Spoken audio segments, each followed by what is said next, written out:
Una joven viuda pidió trabajo como cocinera para el ranchero más rico. Hasta que su hija preguntó, ¿puede ella arroparme también? Territorio de Wyoming, invierno de 1892. La nieve caía en cortinas densas borrando la silueta de la estación de Bitter Creek. El tren chirrió al frenar las ruedas de metal rechinando contra los rieles cubiertos de hielo. El vapor se abrió paso y dejó ver a una mujer bajando del último vagón. Clara May Whitfield.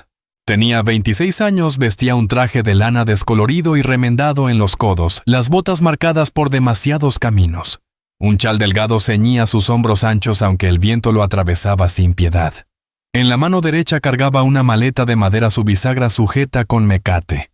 En la izquierda, apretado contra el pecho, llevaba un pequeño bolso de cuero, gastado y agrietado. La gente en el andén volvió la cabeza. «Es ella», murmuró un hombre. «Sí, la viuda del minero», contestó otro en voz baja. Una mujer resopló con desdén. «Perdió a su marido en aquella explosión en Winter's Back. Mi hermana dijo que anduvo rogando trabajo a la costurera, y al final la echaron. Nadie la aguanta mucho tiempo». «Debió quedarse donde pertenecía», añadió otro. «Aquí afuera está perdida». Clara levantó el mentón negándose a dejar que esas palabras se clavaran más hondo de lo que ya estaban.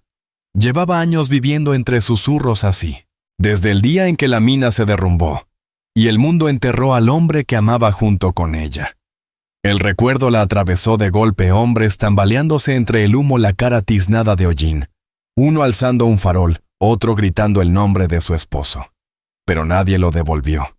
La mina le entregó un ataúd sellado con cenizas. El dolor no bastó.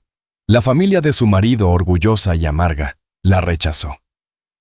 «No tienes hijos, no tienes razón para quedarte», le dijeron. Se fue sin nada salvo sus manos y un sueño formarse como enfermera, sanar a otros. Ese sueño también se había extinguido bajo la burla y el rechazo. Ahora solo le quedaba esto, una carta. Con dedos temblorosos abrió la bolsa y desplegó el papel que había leído un centenar de veces. «Señora Whitfield, necesito una cocinera en mi rancho. El trabajo será duro, las condiciones sencillas. No ofrezco comodidad, solo paga. Si puede con ello, venga». Firmaba Elias Blackthorne. Palabras secas, casi frías. Pero para Clara sonaron a salvación. Guardó la carta de nuevo en la bolsa, alzó la maleta y emprendió camino hacia el rancho Blackthorne.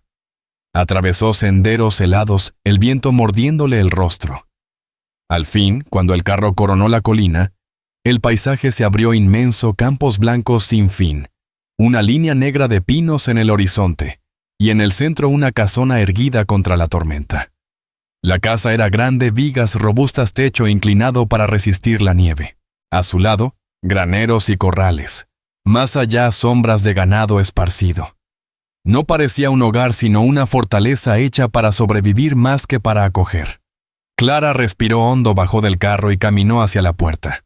Las botas se hundieron en la nieve. Antes de que llegara, la puerta se abrió. Un hombre llenó el marco. Alto, hombros anchos, abrigo cerrado contra el frío. Cabello oscuro con hebras de cana y ojos penetrantes cargados de sospecha. Elias Blackthorne. Su mirada se detuvo en la maleta, luego en la bolsa que ella le apretaba.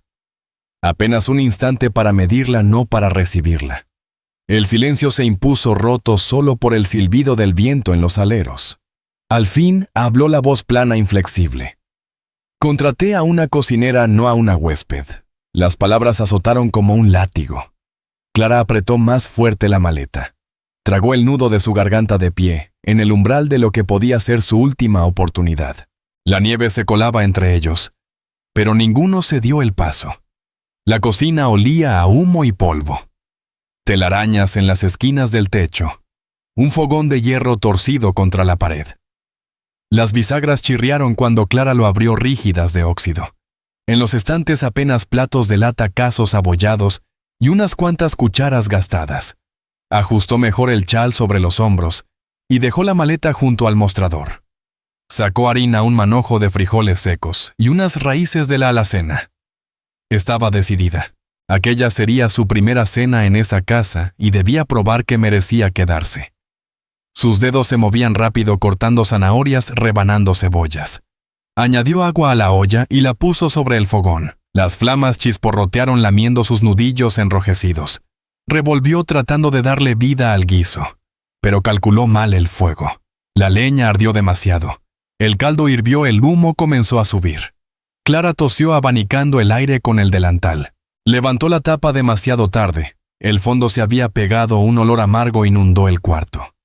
La puerta de la cocina se abrió y Elias Blackthorne entró. La bota golpeó el suelo con firmeza, los hombros anchos bajo el abrigo pesado. Sus ojos agudos e implacables recorrieron la habitación hasta detenerse en la olla dahumeante. Clara May Whitfield se quedó helada, la cuchara de madera en la mano.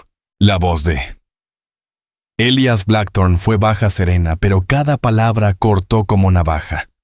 Si busca caridad, váyase a otro lado. Aquí necesito trabajo hecho. La cuchara tembló entre sus dedos. El calor le subió a las mejillas, pero no contestó. Se mordió el labio hasta hacerse daño, y volvió a la olla vaciando el estofado quemado en un balde. No tenía otro sitio a donde ir. Ya no. El silencio se espesó, roto apenas por el crujido de la leña en el fogón.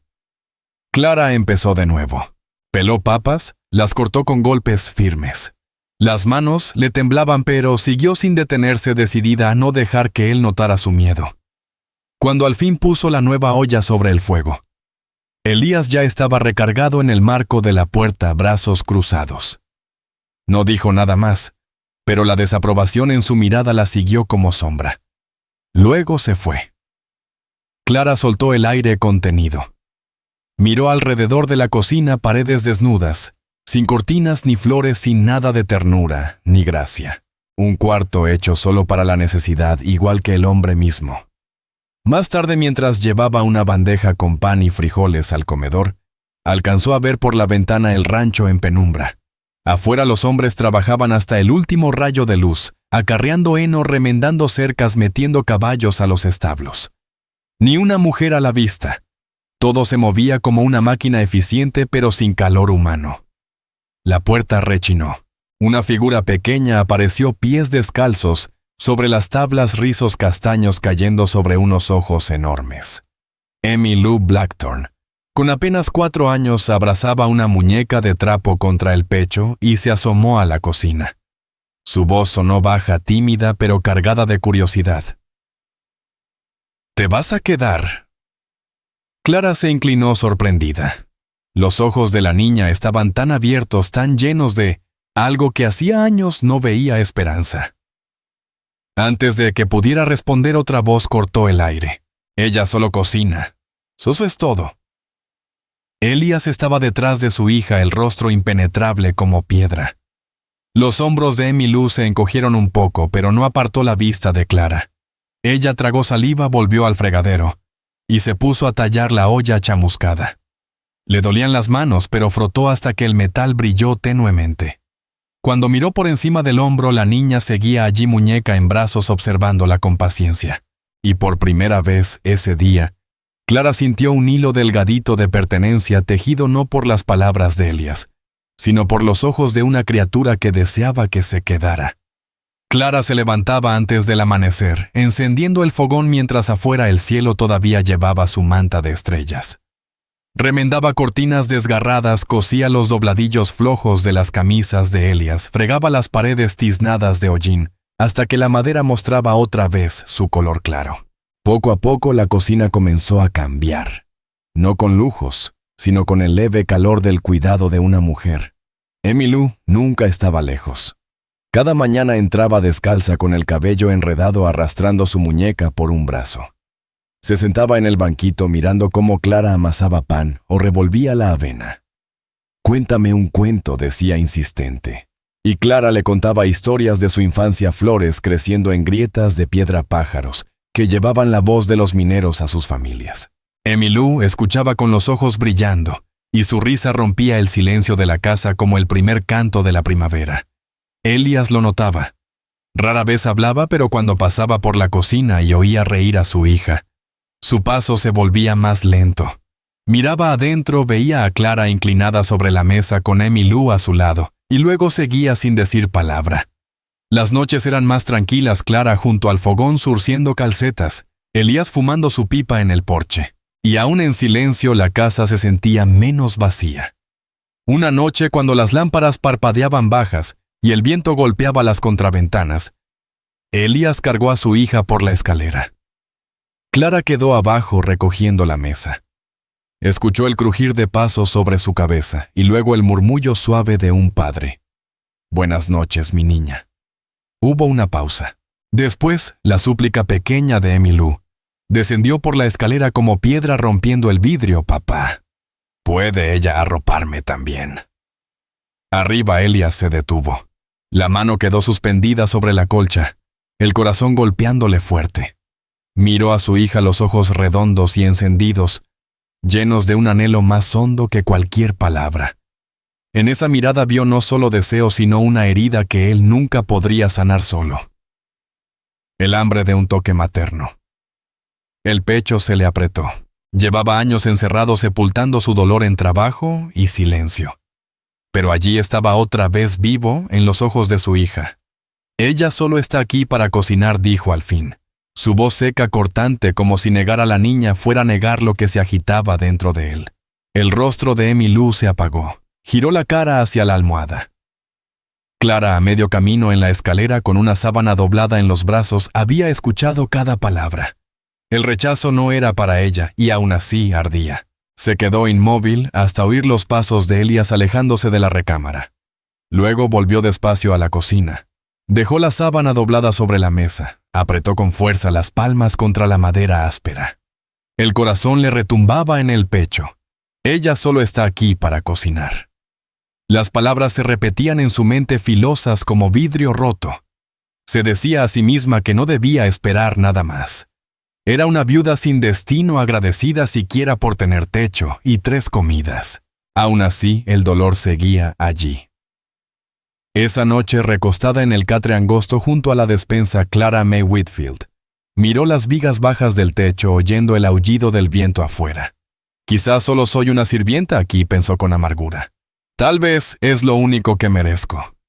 Pero ¿por qué la voz de esa niña me hace sentir que se me parte el alma?». Se volteó de lado, jaló la manta delgada hasta el mentón y parpadeó contra las lágrimas que había jurado no derramar otra vez. Arriba dormía Emmylou Blackthorne.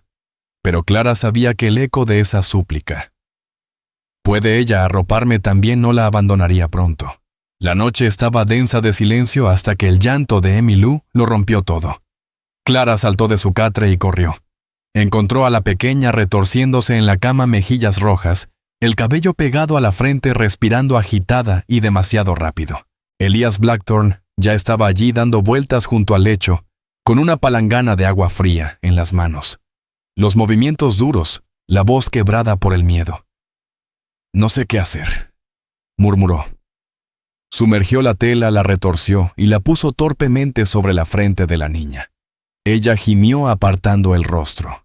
La mano de Elías temblaba como si sostuviera fuego. «Déjeme a mí», dijo Clara en voz baja, avanzando. Él dudó, mandíbula apretada, pero al final le entregó la palangana. Clara se sentó en la orilla, acarició los rizos húmedos de Emmylou.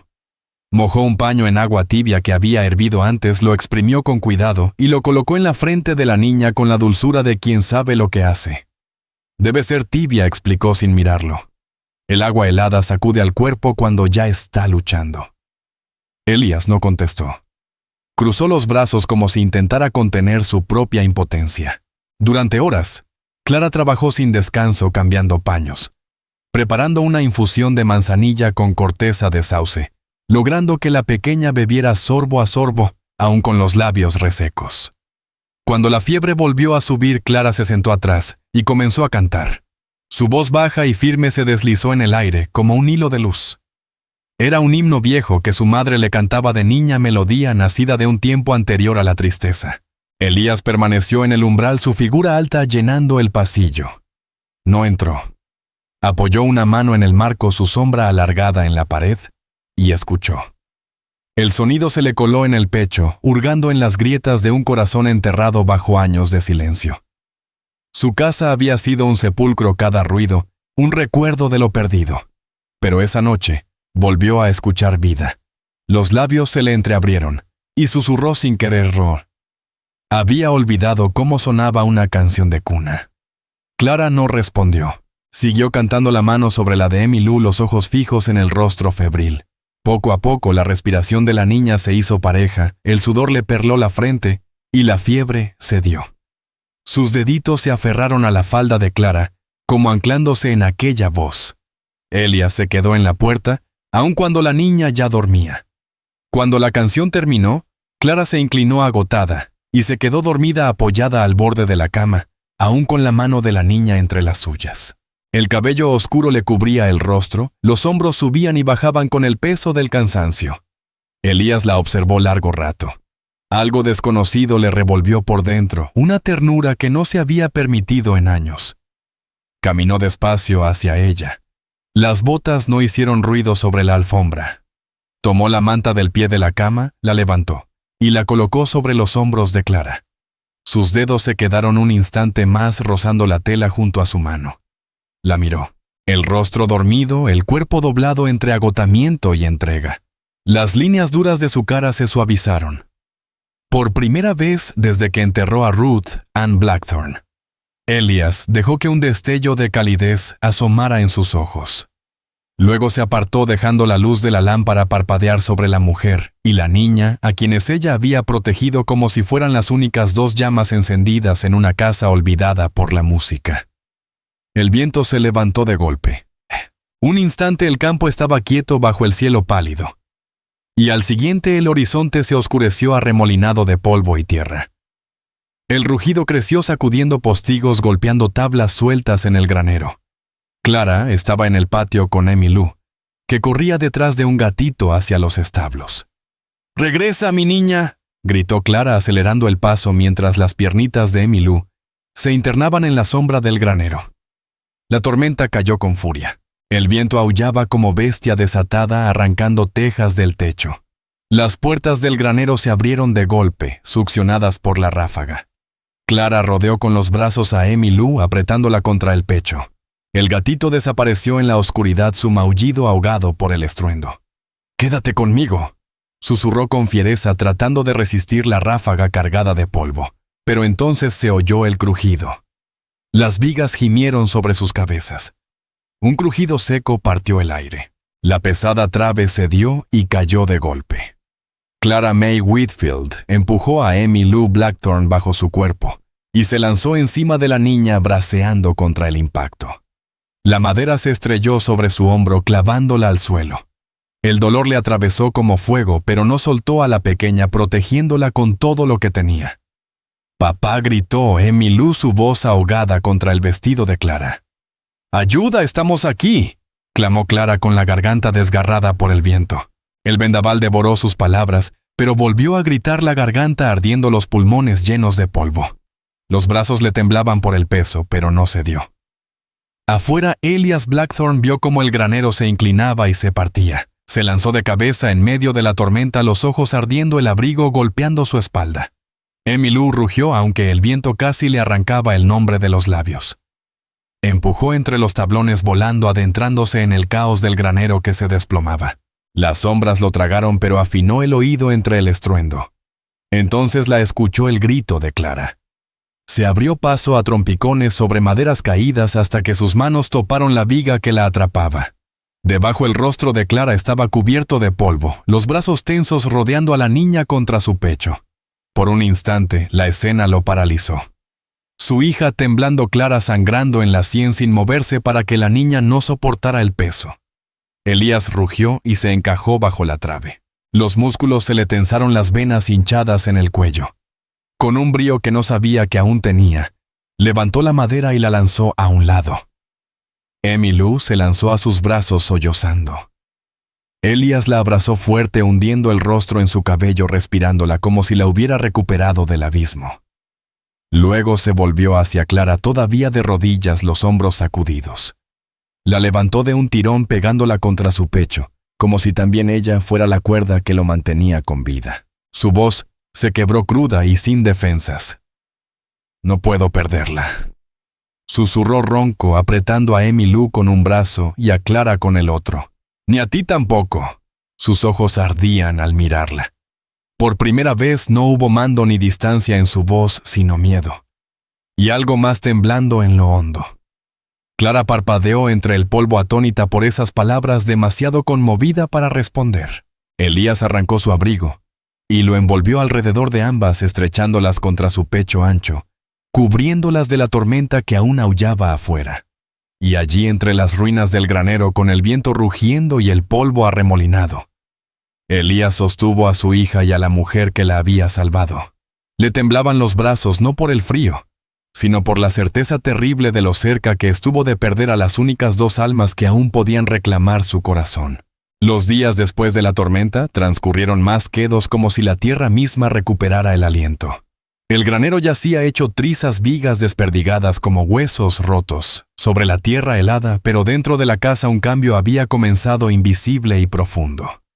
Elías ya no mantenía la distancia en la mesa. Se quedaba preguntando cómo había salido el pan, si el guiso tenía suficiente sal.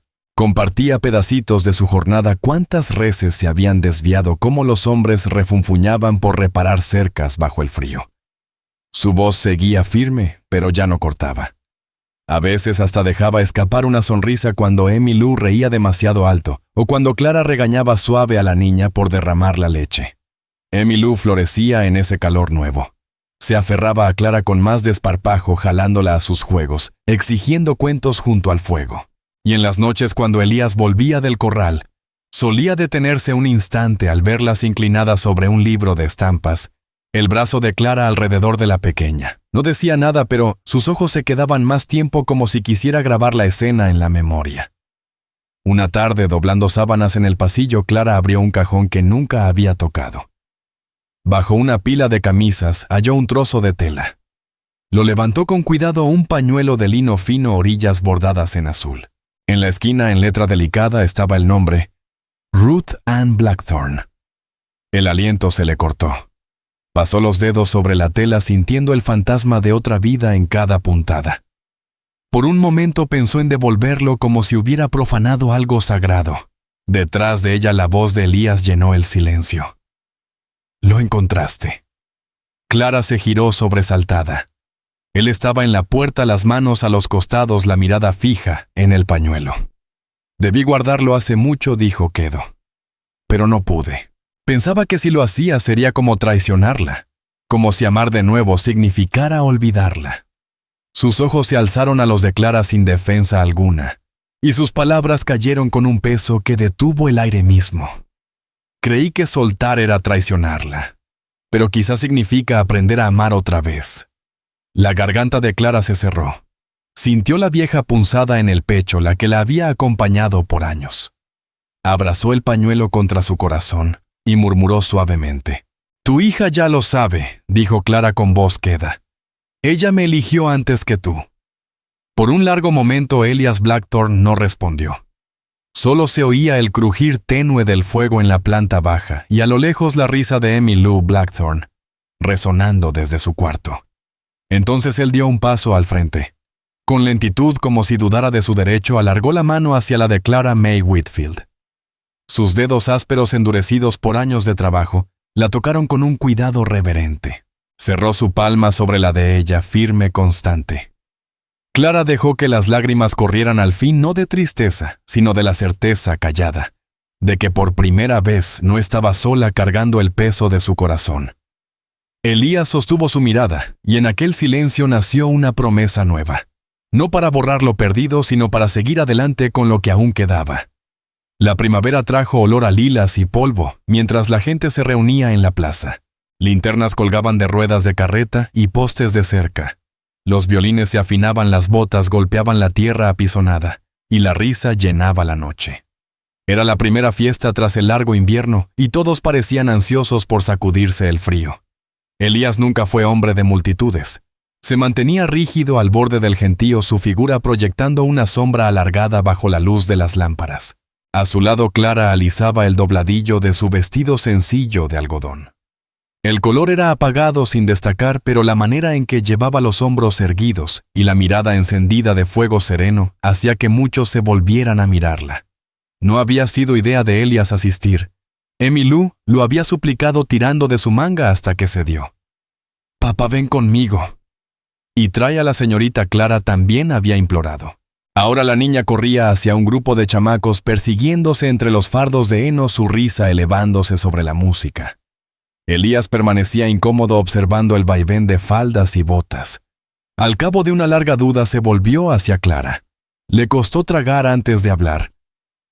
«No he bailado desde mi boda», dijo con voz áspera cargada de memoria. Su mano vaciló en el aire, palma abierta, dedos encogidos como olvidados del gesto. «¿Bailarías conmigo?» El aliento de Clara se cortó. Por un instante solo lo miró, el corazón golpeándole fuerte. Luego puso su mano en la de él. El cierre de sus dedos fue torpe, como temiendo quebrar algo frágil. Entraron juntos en el círculo de bailarines. Elías se movía rígido, cauteloso, pero Clara lo acompañó con paciencia, guiando su paso hasta volverlo ritmo. La música los envolvió, violines, banjos, el golpeteo de botas, luces de linterna girando sobre sus rostros. Elías inclinó la cabeza, murmurando apenas solo para ella. «Creí que amarte significaba olvidarla. Pero ahora sé que es recordarla con menos dolor. Porque tú me enseñaste cómo». Los ojos de Clara se nublaron de lágrimas. Apretó sus dedos en los de él y susurró de vuelta. «Entonces no olvidemos. Vivamos». Giraron despacio, moviéndose al compás, ya no torpes, sino unidos por algo invisible. La multitud les abrió espacio, percibiendo la fuerza del momento. Cuando la melodía terminó, Elías se detuvo. Respiraba hondo, y ante todo el pueblo cayó de rodillas sobre la tierra. Del bolsillo de su abrigo sacó un anillo de plata sencillo, opaco por los años, pero grabado con esmero. Su voz sonó firme, clara para ella y para todos. «No como mi cocinera, ni siquiera como la mujer que salvó a mi hija, sino como la que quiero elegir cada día». Las manos de Clara volaron a su boca, las lágrimas desbordándose. Asintió entre sollozos, incapaz de hablar. La plaza entera enmudeció, las linternas titilaron como si la noche contuviera el aliento. Entonces la voz alta de Emmylou rompió el silencio, brillante y desbordada. Dijo que sí. El gentío estalló en aplausos. Botas golpeando el suelo, palmas chocando violines, lanzando acordes jubilosos. Elías se levantó, deslizó el anillo en la mano temblorosa de Clara. La atrajo contra su pecho y, por primera vez en años, su rostro se abrió en una sonrisa no marcada por la pena, sino por la luz. Y Clara, con Emmylou abrazada a su falda, sintió que la verdad se instalaba en sus huesos.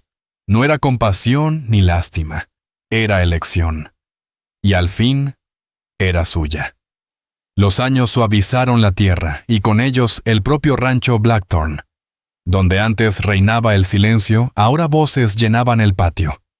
Risas, gritos de niños, el murmullo constante de lecciones recitadas. El viejo granero, reconstruido tras la tormenta, ya no guardaba solo heno y herramientas. Cada mañana sus puertas anchas se abrían para recibir a un grupo de chamacos con ropa remendada y pies descalzos. Adentro, bancas contra las paredes, un pizarrón apoyado en una viga y polvo de tiza flotando como motas de sol. El olor de tinta, papel y pan caliente se mezclaba, uniendo el aprendizaje con el calor de hogar. Allí, Clara May Whitfield Blackthorn enseñaba letras. Guiaba manos pequeñas sobre las pizarras, paciente, con los ojos brillantes, cuando alguno lograba pronunciar su primera palabra. A veces Elías ayudaba entre faenas, su voz grave, leyendo pasajes de la Biblia, o enseñando cuentas con la misma seriedad que antes reservaba al ganado. Y Emmylou Blackthorn, ya crecida, con sus trenzas rebotando mientras corría de un pupitre a otro, era la más orgullosa de todas. «Soy la ayudante de mamá», proclamaba, cargando las tizas y mostrando a los más chicos cómo escribir sus nombres. Los mismos que antes murmuraban la viuda del minero, ahora enviaban a sus hijos sin dudar. Traían hogazas de pan, frascos de miel, canastas de manzanas a cambio del conocimiento que sus pequeños recibían. Más de uno, moviendo la cabeza, comentaba: «A este valle no solo le dio comida, le dio un futuro». Dentro de la casa ya no habitaban las sombras del duelo. Donde antes había una mesa fría, ahora reposaban flores recogidas por Emmylou, o libros que Clara May Whitfield Blackthorn reunía para sus alumnos. En una pared clara había colgado 2 piezas de tela lado a lado, el pañuelo bordado con el nombre de Ruth Ann Blackthorne, y un nuevo cuadro que ella misma cosió con iniciales entrelazadas con las de Emmylou. No se contradecían, se acompañaban en armonía callada, pasado y presente, dolor y esperanza. El hogar antes encendido solo por necesidad, ahora brillaba cada tarde con risas y olor a guiso. Una tarde dorada de verano, el bullicio de los niños fue apagándose al terminar las lecciones. Emmylou entró corriendo a la casa, las mejillas encendidas, rodeando la cintura de Clara con sus brazos. «Mamá», susurró entre sus faldas, «puedes arroparme como antes, aunque ya esté muy grande». Clara se inclinó y besó el cabello de su hija. La respuesta fue firme, aunque la voz le tembló de ternura. «Mientras respire mi niña». En la puerta, Elias Blackthorne observaba brazos cruzados con una sonrisa asomando en la comisura de sus labios. Sus ojos antes tallados en piedra se suavizaron al ver a los 2 tesoros de su vida abrazarse. Esta casa, murmuró para sí, al fin se siente viva. Cayó la tarde. Se sentaron juntos en el porche, Elias con su pipa clara, con la costura Emmylou tendida entre ambos, tarareando una melodía. Más allá el sol descendía tras la sierra, bañando el valle en cobre y rosa. La tierra seguía indómita, el oeste aún áspero, pero dentro de esas paredes habían tallado algo salvaje a su manera. Alegría, familia, y un hogar donde la risa sonaba más fuerte que el viento. Y en ese resplandor tranquilo, los Blackthorne entendieron que habían hallado el único tesoro que sobrevive a tormentas pérdidas, y al paso del tiempo una paz sencilla e indestructible. Gracias por acompañarnos hasta la última página del camino de Clara y Elias, donde la pérdida se convirtió en amor, y un rancho solitario en un hogar lleno de risas. Si esta historia tocó tu corazón, imagina cuántos relatos del oeste indómito aún esperan ser contados. Historias de esperanza, sacrificio y amores que desafían el polvo y la distancia. Suscríbete a Leyendas Vaqueras y cabalga con nosotros hacia la siguiente frontera de pasión y devoción. Aquí cada atardecer guarda otra historia que merece ser recordada.